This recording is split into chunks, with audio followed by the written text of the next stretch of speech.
Baissez le son là et faites reprendre. Baissez petit à petit. Ça fait combien de temps là? En 20 secondes, ça passe vite. Hein.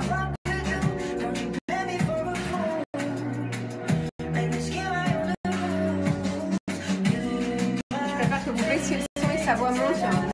Que nos voix montent par-dessus. D'accord. Essayez. Si ça va pas, vous le reprenez pas mal. Je l'ai fait il y a 2 ans. Je sais pas par quoi ça commence. C'est l'angoisse pour lui. Hein? Non, vous allez voir. Et je vous promets, hein, je mords pas.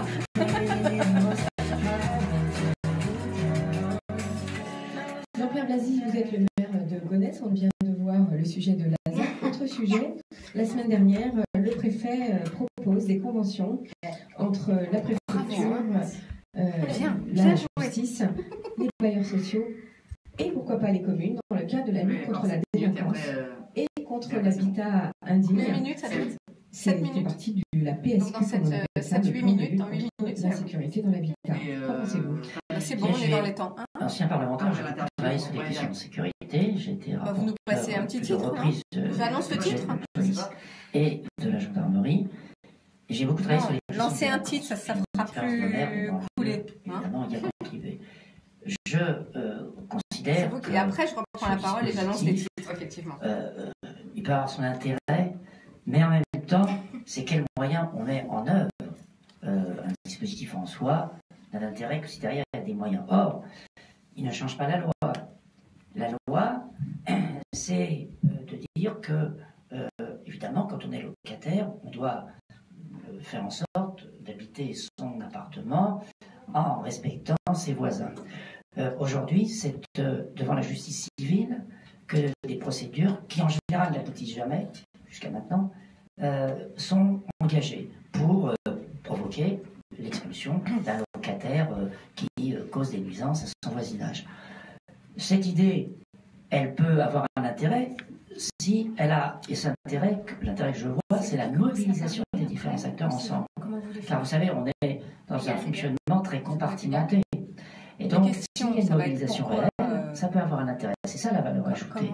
Et en même temps, ce qui est difficile dans la mise en œuvre d'une expulsion, dans la procédure, souvent, la justice, le juge retoque ces procédures parce qu'elles ne sont pas suffisamment étayées et avec un nombre suffisant de plaintes de locataires. Car, évidemment, pour que la justice ne prononce pas une expulsion dans un état de droit, Bien sûr. Donc, il faut que les plaintes... Or, qu'est-ce qui se passe? Par peur de représailles, par peur tout court, les habitants rechignent. Je le vois bien, puisqu'on travaille sur des situations concrètes, justement. Je connais bien ce projet, puisque j'en ai discuté avec le préfet. Je suis partant, mais en même temps, il faut redonner la confiance aux habitants, ce que j'essaie de faire signer une lettre avec je demande, je souhaite l'expulsion. Je ne vais pas la formuler comme ça, mais si vous laissez ça le sens, c'est pas acquis comme ça. C'est pas acquis comme ça parce qu'il y a une forme de peur des locataires. Donc, ceux qui sont en ça recherche, suppose peut être aussi super. un travail de la Du coup, je police. vais prendre ma voiture. On peut Faut que j'aille parler de la m'inscrire. police Oui, du Parce que quotidien, mon mais fils, pour parler de il police veut peut-être faire de du l'écologie, quotidien, donc on va il aller faut chez avoir des Cray. policiers au quotidien présents sur le terrain.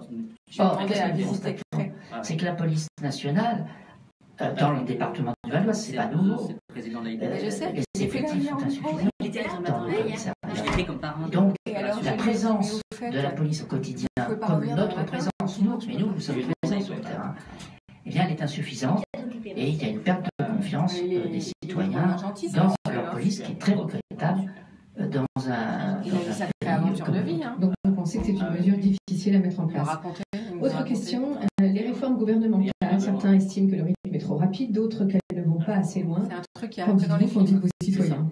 Écoutez, moi je crois que la question, c'est pas le rythme, c'est plutôt la question du De contenu. fou. Moi, vous connaissez mes choix politiques. J'étais député socialiste. J'ai été un député socialiste fondeur Vous êtes toujours membre du Parti parce Socialiste? que je suis socialiste et donc membre du Parti socialiste. Je suis. Désolée, ça dure un peu j'ai plus été longtemps que fondeur prévu, parce mais que vu ce qu'il me justement, disait, j'étais le obligée de... quinquennat de François Hollande a déçu. Je m'y attendais Et pas je du n'ai pas tout. fondeur parce que un tempérament fondeur, c'est parce que je voyais bien qu'on dérivait par rapport aux engagements. Et quand on dérive par rapport aux J'ai pas du tout engagements, le temps des infos, eh bien, on perd la ça, ça me confiance permet de rédiger. d'une partie de nos concitoyens. Et aujourd'hui, il ne faut pas s'étonner de la montée du populisme en France et partout en Europe. Ça, c'est le vrai sujet. Elle est en Et la stage question, avec moi, c'est je lui fais quelle faire 4 réforme infos on par fait. jour qu'elle dit à la On fin fait de pas l'émission. les réformes. Si la 4, réforme, 6, on voit 2, bien ça sur dépend certains des points, c'est revenir en arrière, c'est régresser sur le plan des acquis sociaux. Et quelle Ça ne va réforme? pas convaincre toute la société. On voit bien qu'aujourd'hui, même si le président de la République a encore la confiance d'une grande partie de ses concitoyens, en tout cas plus que ses prédécesseurs Non, un an on n'a après pas le temps. le Pas début du du quinquennat, je pense que les difficultés sont là bientôt. Tant pis. Je crois que qu'est-ce que nous avons à Moi, faire je veux reprendre la dans parole ce à pays 40. et en Europe? Donc On là, voit ça se bien finit que dans l'Europe combien de va temps? mal. Dans 2 minutes. On est Ouais, c'est bon. européens.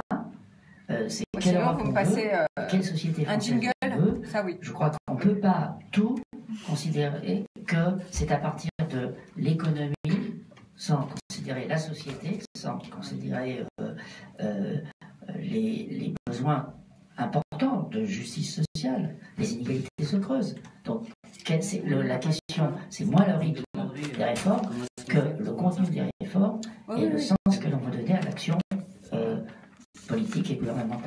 Et que faudrait-il faire, à votre avis? Alors là, la question posée comme ça, en tout cas, moi, je ne suis pas favorable à l'action du président de la République telle qu'elle est conduite, parce que il faut, Soyez pas stressés, tout va bien. d'abord, sur le plan économique, la croissance, elle repart, la conjoncture internationale est favorable, mais je ne suis pas sûr que les mesures qu'il va prendre, par exemple, prenons les collectivités territoriales. Est-ce que le contrôle, non seulement le contrôle de la dépense publique des collectivités territoriales, quand on sait que 74% de l'investissement public en France, ce sont les collectivités territoriales, les communes, les intercommunalités, les départements, les régions. Si on contrôle la dépense avec des punitions, des sanctions parce que vous dépensez trop, eh bien, on va donc passer, nous, moins de commandes aux entreprises. Donc, ça sera moins favorable à la croissance. On créera moins d'emplois, on développera moins nos services.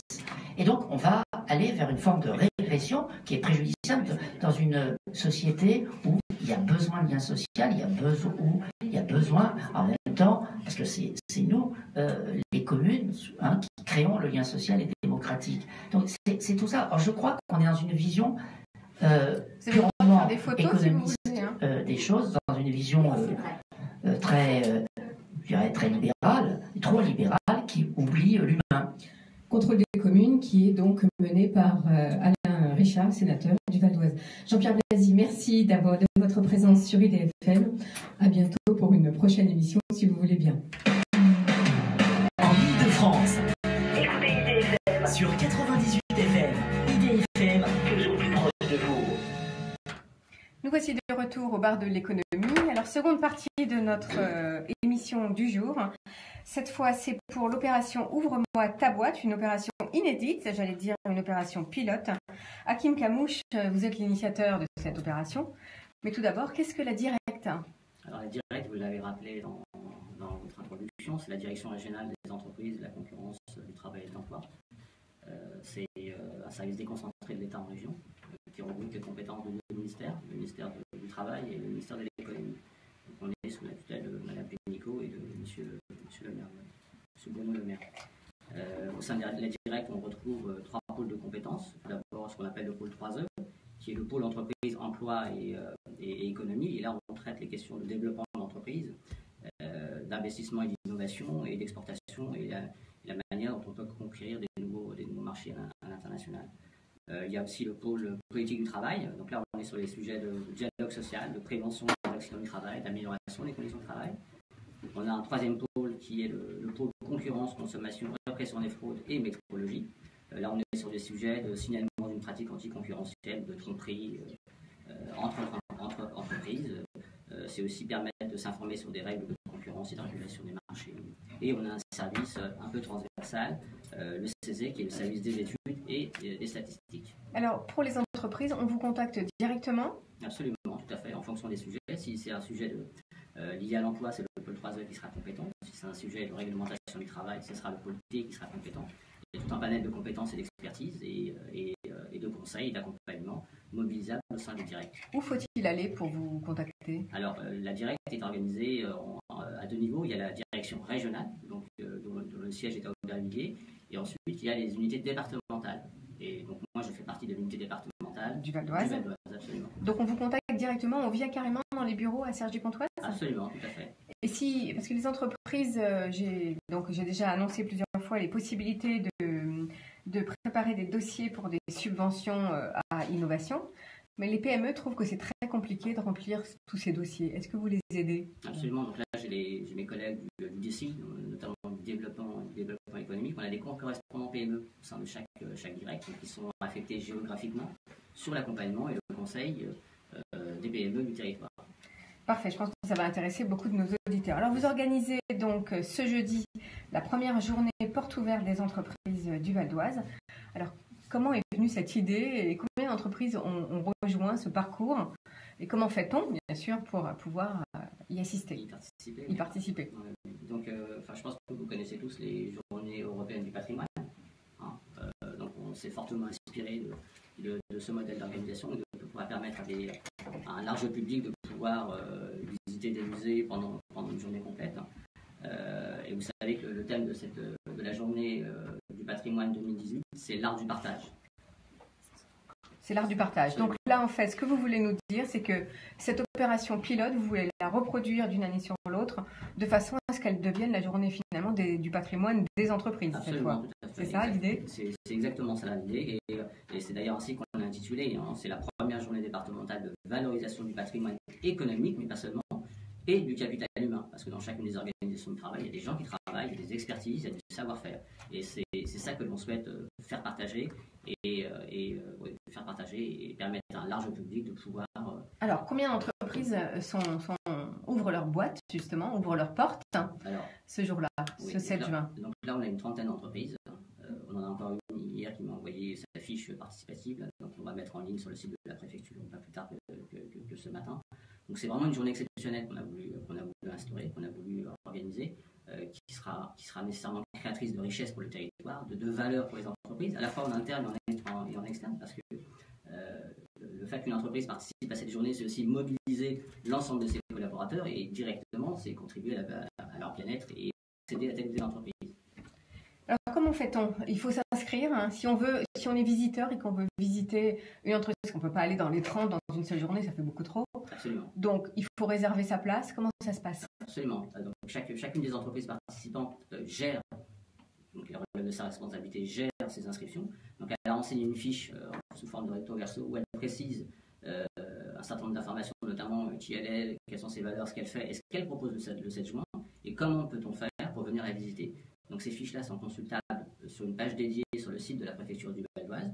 On a une cartographie, ça c'est simple, on a une cartographie du territoire avec un point qui représente chacune les entreprises participantes. Il suffit de cliquer sur chacun des points pour pouvoir apparaître la fiche et découvrir les modalités pratiques et la manière dont on peut s'inscrire. Donc on va rappeler le site, c'est donc val-doise.gouv.fr. On tombe donc sur votre page, ouvre-moi ta boîte, et après on tombe sur cette carte interactive dont vous venez de nous parler. Peut-être le mieux, c'est que, par exemple, la société Aéroclean qui est à vos côtés, donc Herveline Charpentier nous en parle. Alors Herveline, vous avez tout de suite rejoint cette opération. Vous avez déjà des réservations ? Oui, tout à fait. On a déjà des réservations, des personnes qui nous ont appelés pour savoir s'ils pouvaient venir lors de cette journée porte ouverte. Alors pour les attirer, qu'est-ce que vous avez rempli sur votre fiche? Donc vous avez décrit, j'imagine, ce que vous faites. On leur a décrit notre activité. Donc c'est une activité très originale. Parlez-nous un peu de votre activité. Tout à fait, parce que nous faisons du décapage par aérogommage. Aujourd'hui, c'est une technologie qui n'est pas très très connue. C'est l'évolution du sablage. On se propose de s'occuper de la corvée du décapage pour nos clients, en fin de compte. Et c'est une réelle corvée généralement. Alors, une corvée, mais pour qui? Parce que tout un chacun on va pas décaper. Donc, quel produit décape-t-on? Qui sont vos clients? Eh bien, tout le monde, en fin de compte. Tout simplement tout le monde. Aussi bien des particuliers que des professionnels, des menuisiers, des ébénistes, des carrossiers, des industriels, des collectivités aussi, puisqu'on s'occupe d'enlever les tags, toute la pollution urbaine par exemple.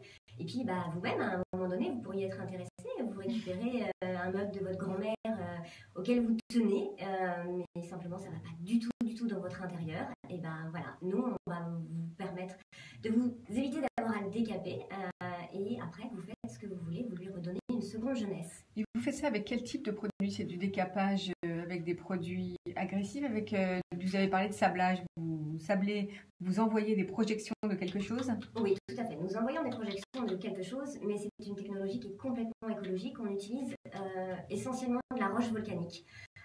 Donc ça vient de la terre. Si ça repart dans la terre, aucun souci. Du bicarbonate de soude également quand on s'occupe En poudre, ce tout produit? Oui, d'accord. tout à fait. C'est un produit qu'on peut trouver dans le commerce. Oui, en quelque sorte. On l'achète beaucoup plus gros. Bien sûr, c'est normal. Mais on projette ça avec une certaine pression. Et l'intérêt, c'est que contrairement au sablage, on va varier les matières premières avec lesquelles on travaille et on va varier également les pressions. Donc du coup, on va pouvoir travailler sur tout type de support, du bois, du métal, de la pierre, etc. Pour exemple, on travaille également pour des galeries d'art. Donc travailler sur des antiquités, ça ne nous fait absolument pas peur. D'accord, donc on a bien compris que c'était aussi bien des communes que pour des voitures, que pour des meubles qu'on pouvait utiliser. Et donc là, ce sont des jeunes. Qui va venir vous voir pour l'instant, les premières réservations? C'est des jeunes, des moins jeunes? Eh bien, un petit peu tout, en fin de compte. Il y a des jeunes en réinsertion professionnelle qui vont être accompagnés pour venir découvrir notre métier, parce que notre métier aujourd'hui n'est pas particulièrement connu. Donc l'idée, c'est pour ça qu'on a adhéré tout de suite à ce projet de Ouvre-moi ta boîte, c'est de faire découvrir notre métier, d'ouvrir nos portes et de dire venez, vous voulez savoir de ce qu'est l'aérogommage, vous avez un projet, vous avez des envies, n'hésitez pas, venez nous rencontrer et nous on va vous faire partager notre passion. Belle opération, je trouve, que de ce parcours d'entreprise. Je rappelle que c'est le 7 juin, ouvre-moi ta boîte. Alors, autre entreprise à nos côtés aujourd'hui qui ouvre ses portes, elle est représentée par Harmonie Altigné avec Coena. Alors Harmonie, qu'est-ce que vous proposez? Alors nous, on a d'abord été au courant assez tardivement de l'opération, puisqu'on faisait un événement le 17 mai avec la communauté d'agglomération Roissy Pays de France. Et à ce moment-là, un représentant de la Directe était présent et nous a dit il faut absolument qu'on vous mette en contact et que vous participiez. Et du coup, on l'a fait volontiers. Coena, donc c'est une société qui est spécialisée en accessibilité numérique. Qu'est-ce que ça veut dire? Alors, l'accessibilité numérique signifie que les personnes handicapées peuvent utiliser le numérique, plus précisément qu'elles peuvent percevoir, comprendre, naviguer, interagir et contribuer. Donc, c'est pas uniquement consommer de l'information, mais c'est pouvoir contribuer aussi, puisqu'aujourd'hui, les applications métiers sont sur Internet aussi. Enfin, tout passe par le numérique. Inscrire ses enfants à la cantine, travailler, se connaître le programme du théâtre, voilà, tout est sur Internet. Et si c'est pas accessible, du coup, il y a énormément de problèmes à la fois d'accès à l'emploi. Il y a 2 fois plus de chômage chez les personnes handicapées que dans la population générale.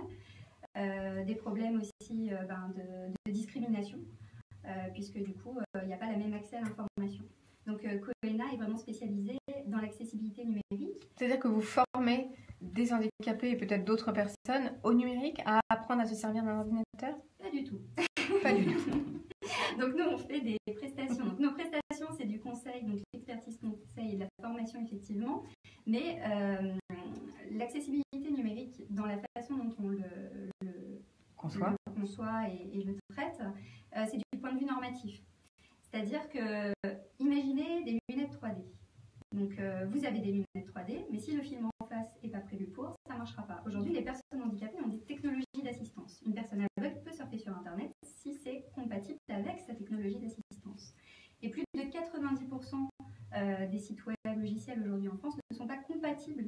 Ce qui veut dire qu'il y a un énorme problème, un vrai enjeu d'inclusion de ces personnes qui pourraient totalement utiliser, comme tout le monde, Internet si c'était compatible. Et c'est un problème donc, finalement très technique de code qui n'est pas codé selon les standards en fait. Donc il y a des règles, des normes, et notamment le référentiel général d'accessibilité pour les administrations en France, le RG2A, qui est assez technique.